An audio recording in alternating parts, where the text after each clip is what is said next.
nas maiores democracias do mundo, existe esse princípio que nós chamamos de subsidiariedade, que é tudo que uma cidade puder fazer, que o município puder fazer, ele faz. O que ele não puder fazer, vem o Estado, então, para fazer. Você não vai fazer uma estrada de um município até o outro. Um município não vai pagar por uma estrada que leva dele a um outro município. É o Estado que tem que fazer, porque aí beneficia os dois. E quando os Estados tem alguma coisa que não cabe a eles fazer, só aí que você vai para a União. No Brasil, é o contrário, a União faz tudo. Ela tem escola, tem hospital, tem creche, ela tem tudo. E os recursos estão lá. E o poder do presidente, o poder financeiro, o poder político é imenso. Vocês veem que um presidente torce por um time, o Corinthians, por exemplo, e surge um estádio. Ele gosta de dois países, como Venezuela e Cuba, e surge uma joint venture, um financiamento com a Venezuela, para fazer uma refinaria em Pernambuco. Ele gosta de 20 bilhões, e a refinaria não ficou em pé. Surge um porto em Cuba. Ele gosta de um ou dois empresários, o BNDES recebe 500 bilhões, passa 10 bilhões para esse empresário vira o maior empresário de proteína animal do planeta. Nenhum presidente pode ter tanto poder. O poder tem que ser limitado e descentralizado.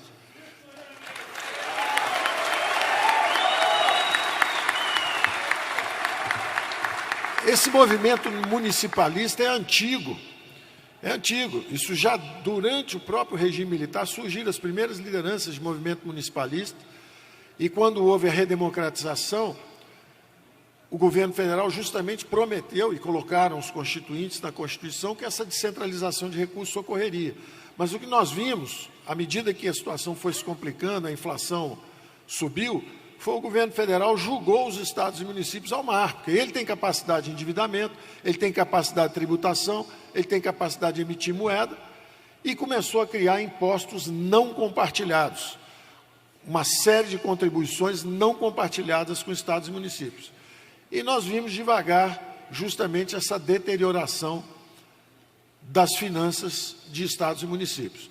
Ora, toda a nossa campanha foi feita em cima dessa ideia de desconcentrar recursos, poderes, recursos financeiros e atribuições. E nós vamos ter que fazer isso acontecer. O nosso primeiro olhar para isso é um olhar de curto prazo.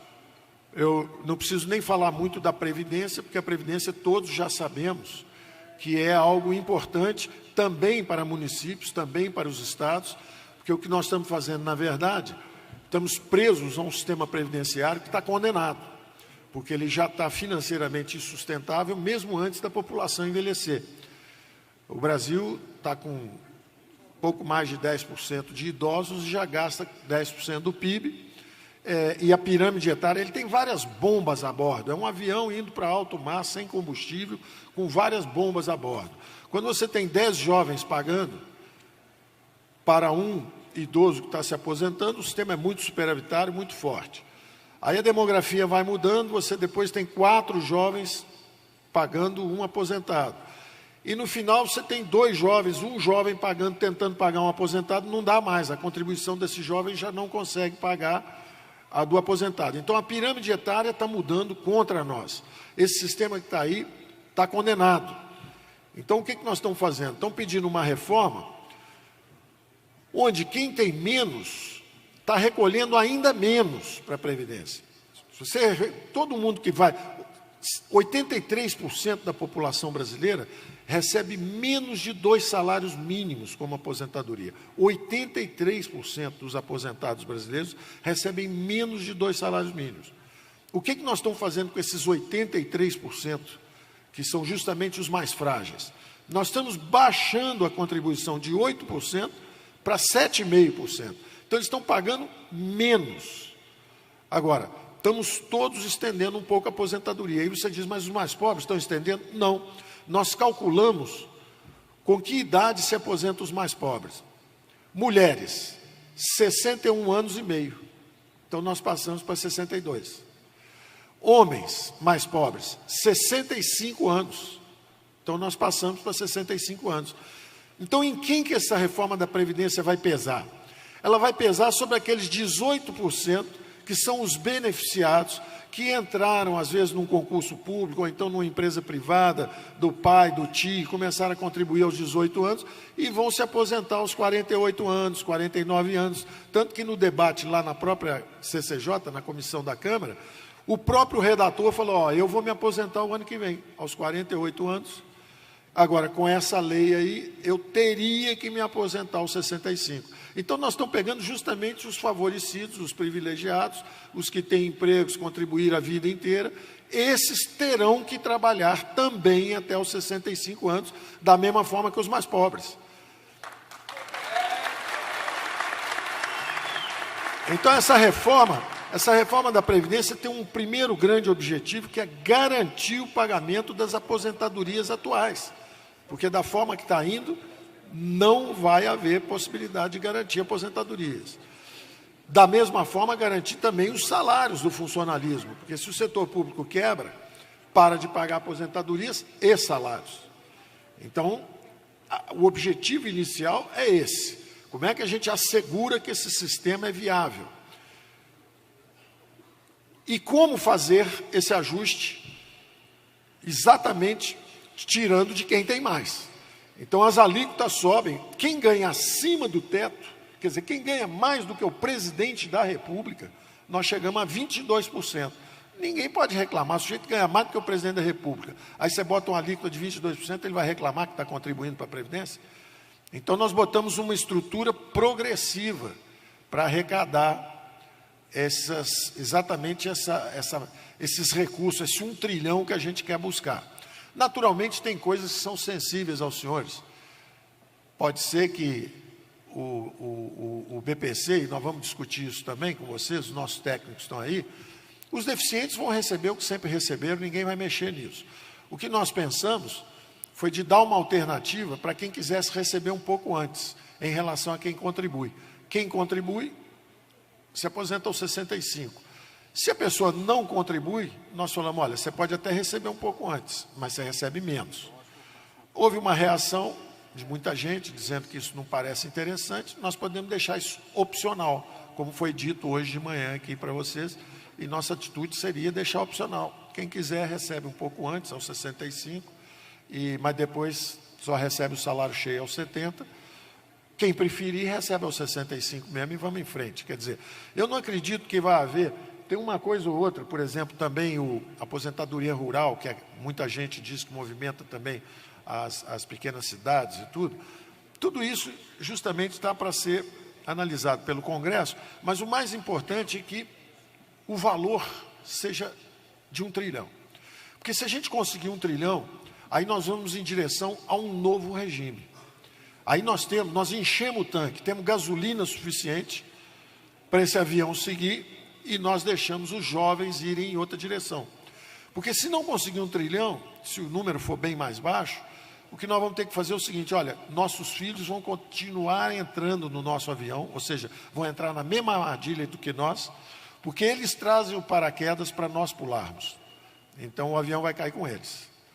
Então, nós achamos que temos que fazer esse 1 trilhão para podermos ir em direção a um regime novo. Agora, esse regime novo é muito superior ao antigo. Ele bota o Brasil para crescer, porque ele aumenta a poupança fortemente. Ele gera milhões de empregos, porque ele não tem encargos trabalhistas.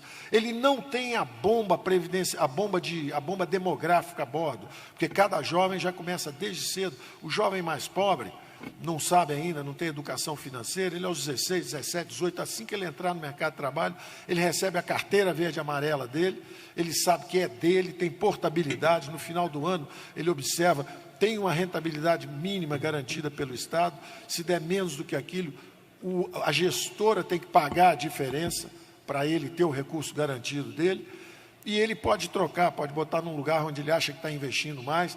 O fundo é garantido pelo governo, o governo vai garantir o fundo, e mais ainda, se ao final da viagem, que é algo que estão dizendo e que não é verdade, que se ao final da viagem aquele fundo não acumular o suficiente para pagar o salário mínimo, não tem problema nenhum.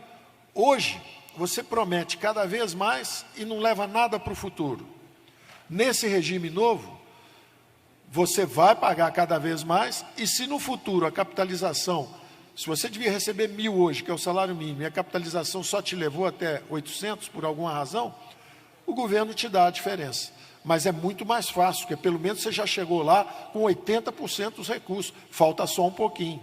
Ou seja, no regime novo, nós chamamos de nocional, nessa nova Previdência, você pode sempre dar um pouco mais para completar. No atual, não. Você não está nem conseguindo garantir que no futuro você vai conseguir pagar, porque você não está levando nada para o futuro. Então, nós estamos absolutamente convencidos que nós vamos libertar as futuras gerações, nossos filhos e netos, dessa armadilha em que a nossa geração caiu, de não conseguir sustentar sua própria aposentadoria. Dito isso, eu, quando mandei isso para o Congresso, a ideia, o presidente mandou isso, e eu queria fazer um elogio muito grande, não só ao presidente, principalmente ao presidente, naturalmente, porque botou esse time todo para trabalhar, ele escolheu, não sofreu pressão política nenhuma, não indicou também ninguém, não fez pressão sobre ninguém, foi uma escolha, eu escolhi esse time extraordinariamente técnico, todo mundo trabalhou fundo nisso aí, e eles sabem que estão trabalhando para botar o Brasil para crescer. O Brasil, nos últimos 10 anos, cresceu 0,6%. É muito pouco. Os meus pais me deram um país melhor do que eu estou deixando para os meus filhos. Eu não aceito essa situação. Eu cresci num país que crescia 7,5% ao ano. Quando eu tinha 10, 12, 13 anos, o país crescia 5, 6, 7% ao ano, cresceu décadas. O Brasil foi um dos países que mais cresceu no mundo e, de repente, começou a descer, e agora está crescendo quase zero. Então, nós temos a obrigação de deixar para filhos e netos um país melhor, ou pelo menos igual ao que nós recebemos. A equipe toda vê isso como um compromisso, e o presidente, o tempo inteiro, durante a campanha, falou, olha, nós vamos fazer um ponto de inflexão, nós vamos mudar o Brasil. E o que eu observo em relação ao nosso programa, dando uma pincelada rápida, o primeiro grande buraco fiscal é a Previdência. Então, nós mandamos imediatamente uma reforma da Previdência. E o presidente assumiu, ficou 10 dias no hospital, o Congresso não tinha chegado ainda, assim que o Congresso chegou, ele mandou 2 reformas importantes. Na área econômica, a reforma da Previdência. E na área de costumes, ele mandou a reforma anticrime e anticorrupção, com o Sérgio Moro. Então, o presidente está em dia, está voando a 1.000 por hora, está fazendo o que ele prometeu. Entrou e mandou logo 2 reformas importantes. No espaço econômico, qual é a nossa ideia? Esperamos que nos próximos 3, 4, 5 meses, e tanto o presidente da Câmara de Deputados, o Rodrigo Maia, quanto o presidente do Senado, Davi Alcolumbre, têm prometido ajuda para aprovarmos essa reforma. Se aprovamos essa reforma logo no primeiro semestre, nós já vamos para as próximas eleições, e aí prefeitos, governadores, todos podem ter uma agenda muito positiva pela frente, porque aí vem o resto do nosso programa. A primeira notícia é uma notícia, olha, quem tem mais vai pagar mais e nós vamos consertar e garantir as aposentadorias e benefícios desse sistema que hoje está quebrando. Só que nós vamos garantir também a passagem para nossos filhos e netos para um Brasil que vai crescer, vai democratizar o capital, vai acumular investimentos mais rapidamente, vai melhorar a distribuição de renda, porque nós vamos democratizar o capital, e ao contrário do que se tem dito, os países onde há maior suicídio de idosos são justamente países muito bem consertados, do ponto de vista de previdência. Suécia, Dinamarca, Noruega, Rússia tem muito também. O Chile é 118º, ao contrário do que a oposição andou. Tem muito fake news, né? Muita mentira, né? A mentira de que está prejudicando os trabalhadores, na verdade, estão sendo atingidos os privilégios, porque a Previdência atual é uma fábrica de privilégios, ela fabrica privilégios. Então, nós estamos tirando os privilégios, reduzindo a desigualdade social. Mas a oposição diz o contrário. A mesma coisa em suicídio. É o 118º país, quer dizer, tem 117 países em taxa de suicídio mais alta, inclusive países com previdência muito boa até também, que são os países nórdicos. Agora, o que interessa é que a taxa de crescimento do Brasil vai aumentar, os salários vão aumentar, os investimentos vão aumentar e as greves vão acabar, porque no Chile não houve mais greve de trabalhadores por 20, 30 anos, porque a acumulação de capital foi tão rápida que todo mundo tinha ações, e a Bolsa subia, e todo mundo ganhava dinheiro com isso, e a distribuição de renda melhorou em vez de piorar, e vários programas sociais foram criados, porque o governo era eficiente. Em vez de ficar pagando juro para banqueiro, o governo gastava dinheiro na área social. Então, os impostos no Chile eram 18%, 19% do PIB, no Brasil são o dobro. E os programas sociais deles foram muito mais efetivos que os nossos. Então, nós sabemos, estamos indo na direção certa, mas temos também as boas notícias. A primeira é essa de uma passagem para um sistema previdenciário mais forte e que vai botar o Brasil para crescer. A segunda é o Pacto Federativo, que é o coração dessa nossa conversa aqui. Eu vou voltar já já, eu vou deixá-la no ar, porque ela é a mais importante. Eu vou para a terceira, que é a redução, simplificação e eliminação de impostos. O Brasil tem mais de 50 impostos diferentes, nós vamos reduzir isso tudo. O secretário Marcos Sintra está aí, depois se quiserem perguntar também. Nós vamos baixar, simplificar e reduzir impostos para o Brasil crescer. É a reforma tributária. Ele já vai, esse ano ainda, já vai pegar 3, 4, 5 impostos, que tem duas grandes notícias. Primeiro, nós vamos simplificar, vamos pegar 2, 3, 4, 5 impostos e fundir num só. Vai se chamar o Imposto Único Federal. E a boa notícia é que todas aquelas contribuições que não eram compartilhadas foram criadas para salvar a União e tirar esses recursos de estados e municípios. Na hora que nós unificarmos no Imposto Único Federal, serão todas elas compartilhadas.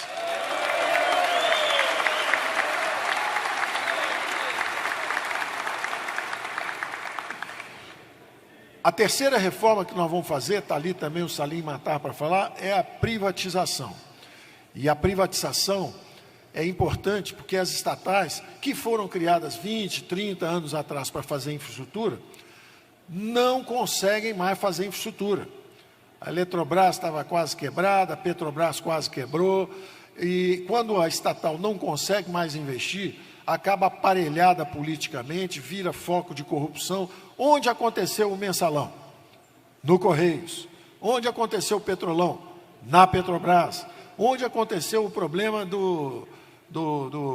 diziam que era o problema do MDB, não é? Caixa Econômica Federal. Quer dizer, são empresas estatais que se transformavam em aparelhamento político, dissipação de recursos públicos, constrangimento para uma classe política que tem um desafio enorme pela frente, porque perdeu o apoio da opinião pública, e tem muita gente séria lá, disposta a consertar o Brasil. Vocês são políticos, prefeitos são políticos, vocês sabem que vocês têm um desafio grande, vocês sabem que a população confia em vocês e votou em vocês, vocês sabem que vocês têm muito a fazer pela frente, e nós temos que ajudar vocês, justamente descentralizando esses recursos, para vocês reassumirem o protagonismo, porque hoje o dinheiro está todo carimbado, está todo empossado, está todo vinculado, está todo indexado, vocês não têm a capacidade de gestão. Então, a privatização é exatamente para recuperar a capacidade de investimento do Brasil. Nós calculamos aí que vai para mais de 1 trilhão o valor dessas empresas estatais. Da mesma forma, o Salim tem 700 mil imóveis também, mal administrados, caindo aos pedaços, às vezes prédios também novos, mas mal alugados, e casas, me ofereceram, logo que chegamos aqui, aqui é uma casa na beira do lago, não, vende, entrega para o Salim, vende esse troço, reduz a dívida e vamos embora, vamos vender isso. Tem mais de 1 trilhão em ativos imobiliários também. Então, se tem uma dívida de 4 trilhões, tem 1 trilhão em imóveis, 1 trilhão em estatais, podia rachar essa dívida pela metade. E, em vez de pagar 400 bilhões de juros todo ano, reduz isso pela metade, são 200 bilhões que podiam estar a serviço de saúde, educação, saneamento.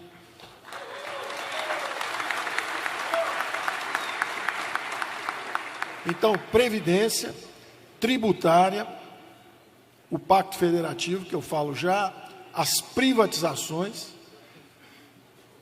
a Secretaria, o que era o Ministério de Indústria e Comércio, que na verdade era quem não deixava simplificar, quem protege cartéis, protege monopólios, não deixa abrir a economia. Nós mudamos o nome, em vez de Ministério de Indústria e Comércio, agora é Ministério da Competitividade, da Produtividade. Nós vamos digitalizar o Brasil, simplificar tudo. O sujeito, em vez de abrir uma empresa, tem que pedir 8, 9 licenças para 9 órgãos públicos, é o contrário. Abre primeiro e explica depois. Primeiro você abre a empresa.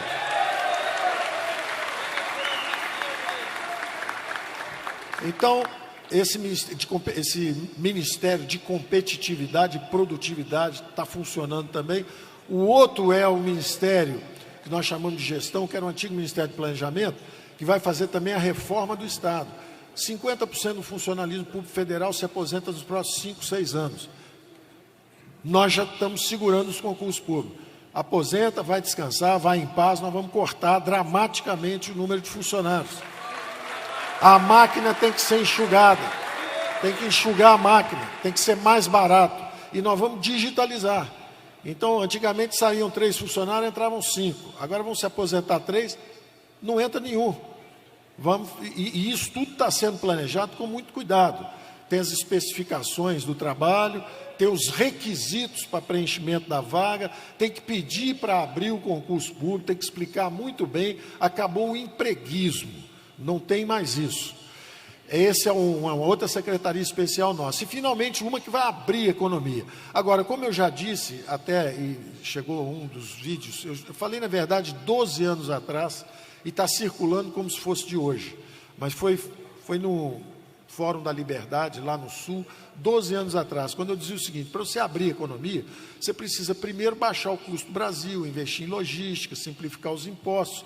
Porque hoje, se você abrir para um chinês entrar, o empresário brasileiro está com uma bola de ferro na perna direita, que são os juros altos, uma bola de ferro na perna esquerda, que são os impostos, um piano nas costas, que são os encargos trabalhistas e sociais. Aí você fala para o chinês: corre agora que ele vai te pegar. Não dá, você vai destruir o parque industrial brasileiro. Então nós temos que abrir, não como estava se pensando, todo ano reduzindo um pouco. Não, a gente prefere reduzir bem pouquinho no início do governo. No final, nós temos que baixar aí a tarifa média de importação em 10%. Em vez de baixar 2,5%, 2,5%, 2,5%, 2,5%, a gente baixa quase nada no primeiro ano, 1%, essa tarifa média, que é para dar tempo para soltar a bola de ferro da perna direita. Simplifica os impostos, reduz as alíquotas. Aí tira a bola de ferro da perna esquerda, baixa mais os juros. Aí começa a tirar os encargos trabalhistas, entrando com a nova Previdência, que vai gerar um choque de emprego para os jovens. 10 milhões de empregos para jovens, de repente, no primeiro emprego. Eles hoje são proibidos de trabalhar pelos encargos abusivos, eles não têm experiência de trabalho, não têm ainda capacidade nenhuma de achar o emprego. A economia parada. Ele vai para a droga, vai para a criminalidade. Nós estamos condenando a juventude a ir para o caminho errado. Nós estamos proibindo o jovem trabalhar. Desde quando trabalhar faz mal para a saúde? Então, se você deixar os primeiros empregos serem sem esses encargos, já nessa nova Previdência, verde e amarela, são jovens ainda que estão tendo a primeira oportunidade de emprego, nós vamos criar dezenas de milhões de empregos para esses jovens muito rápido. Milhões de empregos, certamente, 1, 2, 3 milhões, certamente. Em 4, 5, 6, 8, 10 anos, dezenas de milhões de empregos. Porque sem os encargos trabalhistas, vocês sabem que um trabalhador brasileiro custa 2. Você criar um emprego, o outro fica desempregado. Hoje tem 46 milhões, a população economicamente ativa é 100 milhões, 105, 106. Metade, 50 milhões, não tem carteira assinada, não trabalha formalmente, não contribui para a Previdência. Todos vão envelhecer e todos vão quebrar a Previdência. Por isso que nós temos que ir em direção a um sistema diferente. Na hora que nós lançarmos um novo sistema com encargos baixos e gerarmos milhões de empregos, a antiga Previdência, o secretário Marcos Sintra já tem essa prioridade também, vai começar a desonerar a folha. E nós vamos cobrar o imposto com outra base, não vai ser sob folha de pagamento. E aí vai começar a gerar também milhões de empregos no antigo regime. Nós vamos ter 2 regimes, dos jovens, sem encargos, para já os primeiros empregos, e depois os dos que já estão no mercado de trabalho, nós vamos começar a desonerar também para gerar emprego lá. Então tem todo um programa bem articulado de abrir aos poucos a economia. Na hora que baixar os encargos trabalhistas, lá no final do governo, já isso tudo está estabelecido. Você tirou o piano das costas do empresário brasileiro, está pronto para correr. Impostos baixos, simples, sem o juro alto, sem os encargos sociais e trabalhistas. Aí você deixa o chinês entrar e vão ver quem briga mais. Mas depois de você ter dado uma chance para o brasileiro competir.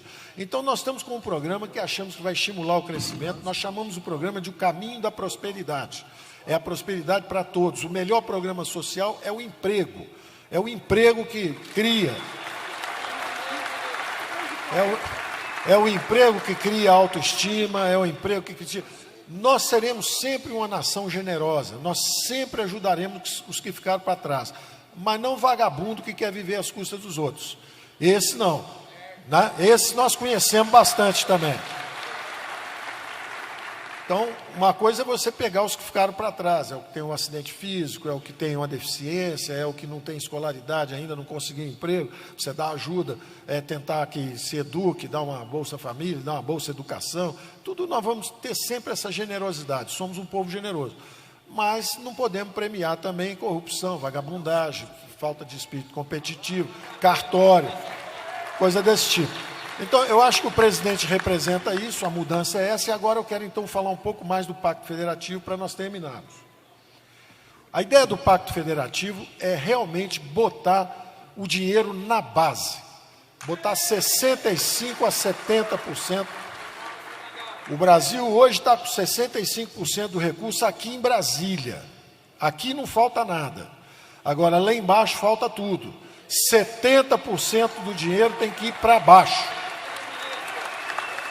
70% do dinheiro lá embaixo. É 70% lá embaixo e 30% aqui em cima, se muito. 30% aqui em cima. Como é que nós vamos fazer isso? Nós pretendemos fazer isso em dois movimentos. Dois movimentos. O primeiro movimento é esse ano. Há uma reclamação antiga da Lei Candir, há uma reclamação antiga do Fundo de Exportação, há sempre um pedido de um pouquinho mais no fundo de participação. O próprio presidente ontem me disse, Paulo, 0,25, depois mais 0,25, 0,25, vamos aumentar 1%. Eu falei, presidente, o senhor vai dar muito mais do que isso. Nós vamos dar muito mais do que isso. Ah, eu posso dizer que nós vamos fazer isso? Evidente, presidente, mais Brasil, menos Brasília, nós já prometemos. Isso aí só pode prometer de costas, de olho fechado, isso é tranquilo. Nós vamos dar muito mais do que isso. Nós vamos dar muito mais do que isso, porque a equipe, e o Valderi está aí, pode falar sobre isso, nós temos dois movimentos. O primeiro movimento, que a gente chama o plano de equilíbrio econômico, é um plano financeiro de curto prazo, porque justamente tem governador que entrou agora e já entrou com o Estado quebrado, devendo fornecedor, sem pagar a folha de pagamento há 2 ou 3 meses, quer dizer, o Estado já esfacelado financeiramente.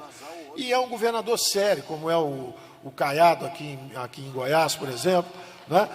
É o Zema lá em Minas, é gente que quer fazer o Witzel lá no Rio, gente que quer fazer a mudança, quer fazer o esforço, quer ajustar, mas já está sem recurso. O que eu disse para eles é o seguinte, respira no canudinho que está chegando o reforço está chegando. Fica respirando um pouquinho, busca oxigênio, aguenta vivo que nós estamos chegando. E diz o Valderi que em 30 dias a cavalaria chegou, não é isso? Em 30 dias nós estamos chegando. E o plano é o seguinte, pega o FEX, que era 1,5 bilhão, pega a Lei Candir, que era 1,9 bilhão, somos dois, dá menos 4 bilhões, então tá bom, em vez de 4, nós vamos fazer um programa de 10 bilhões. Vamos fazer mais do que o dobro dos dois programas juntos. Só para a turma sobreviver esse ano. Vamos jogar essa aí. É o balão de oxigênio. É o balão de oxigênio que nós vamos dar o fôlego. E a base é muito simples. A base é o seguinte, se você pegou o carro com o tanque vazio, tanque de gasolina vazio, vai fazer as reformas todas, aí vai enchendo o tanque. Aí chegou no final, especificamente um governador, está quebrado hoje. Aí ele se comprometeu a fazer todas as reformas, hoje ele não consegue nem pagar o funcionalismo. Nós vamos fazer o seguinte, se ele fizer todas as reformas, ele hoje não tem dinheiro para pagar nada, vai ficar esse ano apertado, mas no final do ano ele conseguiu 1 bilhão de ajuste, no segundo ano 2 bilhões, no terceiro 3, no quarto ano ele tem 4 bilhões. Ora, ele agiu certo, mas a vida foi cruel com ele, porque ele fica sem pagar um ano, não sei nem se ele resiste politicamente, aí enche o tanque. Quando ele encher o tanque, está na hora dele ir embora e vem outro para gastar, que foi exatamente o que fizeram com ele. Então nós vamos inverter isso, nós vamos fazer o seguinte, em vez de você encher o tanque, já que você pegou o tanque vazio, nós vamos encher metade do seu tanque, mas você também entrega o tanque pela metade lá na frente. Então, em vez de não ter nada agora e muito no final, você vai gastar mais agora, menos um pouco no final, mas vai manter a comunidade estável. Então é isso que nós vamos fazer, essa é a essência do plano Mansueto. O Estado que quiser ajudar a receber investimento de saneamento, nós vamos fazer outorga, ajudar a fazer concessões, para ele receber dinheiro, já recebe adiantamento do BNDE, recebe adiantamento do nosso plano econômico, a equipe toda vai estar ajudando, o Salim ajuda a vender o estatal, a BNDE ajuda a refinanciar, o Valderi, a Secretaria da Fazenda, ajuda a dar o dinheiro, antecipação, para que ele possa gastar mais agora, e no final menos, em vez de entregar o tanque cheio, ele pode gastar menos um pouco no final. Então, esse é o plano nosso para ajudar o governador a atravessar o deserto. Nós vamos encher o cantil. Mas isso não é o futuro. O futuro vem justamente do petróleo. São entre 500 bilhões de dólares a 1 trilhão de dólares nos próximos 20 anos. E esse dinheiro não sai do fundo, porque eles não só tinham uma empresa só explorando, que era a Petrobras, como ainda quebraram a empresa antes do petróleo sair. Só tem um tirando petróleo. E você quebra ele antes dele furar, não vai dar certo. Então, o que nós estamos fazendo é o contrário. Nós vamos permitir que mais gente transforme esses recursos em recursos do povo brasileiro, em vez de ficar embaixo do oceano, que é como está hoje, né? A gula mata. Se você quer ficar com tudo para você, acaba que você morre antes do petróleo sair. Nós temos que fazer justamente acabar criar competição na exploração do petróleo, na exploração do gás. Então, nós vamos botar isso aí, nós vamos botar o gás para fora, nós vamos botar o petróleo para fora. Já existe um programa também que nós estamos fazendo do choque da energia barata. Daqui a 2 anos, o botijão de gás vai chegar pela metade do preço na casa do trabalhador brasileiro. Para vocês terem uma ideia, o BTU, que é a unidade de gás no Brasil, que tem gás natural, custa 12 dólares. No Japão e na Europa, que não tem gás, eles importam da Rússia, custa 7 dólares. E nos Estados Unidos, que tem o gás natural, custa 3 dólares. Então, o Brasil custa 12. No Brasil é mais caro do que nos países que não tem gás. Por quê? Monopólio. Monopólio da Petrobras para refinar, monopólio das companhias estaduais para distribuir, tudo monopólio. Nós vamos quebrar esses monopólios e nós vamos baixar o preço do gás e do petróleo, com a competição, fora a redução da roubalheira, né? Então, esse movimento de descentralização dos recursos, então, para terminar essa essência do choque do Pacto Federativo, é que você tem que sentir a presença do Estado exatamente onde o povo está. Se você está num país mais avançado e alguém puxar uma arma e der 3 tiros para cima, na mesma hora vem 8 viaturas da polícia, tem uns snipers apontando para você e fala, olha, abaixa a arma aí, porque senão vai dar errado, vai dar ruim para o seu lado. E baixa a arma devagar. Se você desmaiar, tem uma ambulância para te pegar e te levar no hospital público.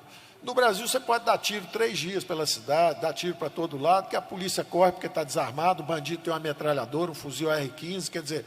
Então, o Estado está desequipado, a prefeitura não tem o recurso para o ambulatório, não tem recurso para o grupo escolar. Então, a nossa ideia é já pegar o pré-sal, mas não é gradual, não. Já pega o ano que vem, já joga 70%. Minha equipe vai ficar brava, minha equipe fala assim, não, vamos fazer gradual, porque hoje 100% é da União. Então, vamos passar 10% para o Estado, no ano seguinte 20%, no ano seguinte 30%. Não. Os recursos hoje já estão com a União, a maior parte. 65% já é da União.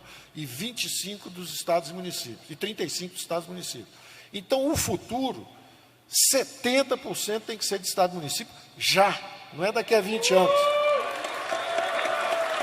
Não é daqui a 20 anos. Não é daqui a 20 anos. Porque está faltando polícia é hoje. Não é daqui a 20 anos. Está faltando escola, é hoje. Não é daqui a 20 anos. E esse recurso hoje está no fundo o recurso hoje está no fundo do mar. Por que eu vou passar aos poucos um recurso que eu não tenho? Eu não tenho. Se eu pegar 30%, já está ótimo. Dá 70% para o resto. Ou nós não acreditamos que o Brasil está nos municípios? O Brasil vive nos municípios. Quem vive em Brasília é ministro. O povo vive nos municípios. Então está cheio de ministro com verba grande e está cheio de governador e prefeito sem verba. Tá certo? Então, essa é a nossa direção. Podem contar conosco. Isso é filosofia, promessa de campanha, concepção econômica, concepção política. Uma democracia mais forte se ela for descentralizada, se cada um for responsável. Um argumento muito usado é: não adianta mandar dinheiro para o município, não, porque lá tem roubalheira, tem isso, tem aquilo. Quem é que está falando de roubalheira? Quem é que pode falar de roubalheira? O governo federal falar de roubalheira em município? Quem é que pode falar disso? Tá certo? Mas eles não sabem. Eles não sabem administrar, eles vão fazer uma ciclovia em vez de fazer uma escola.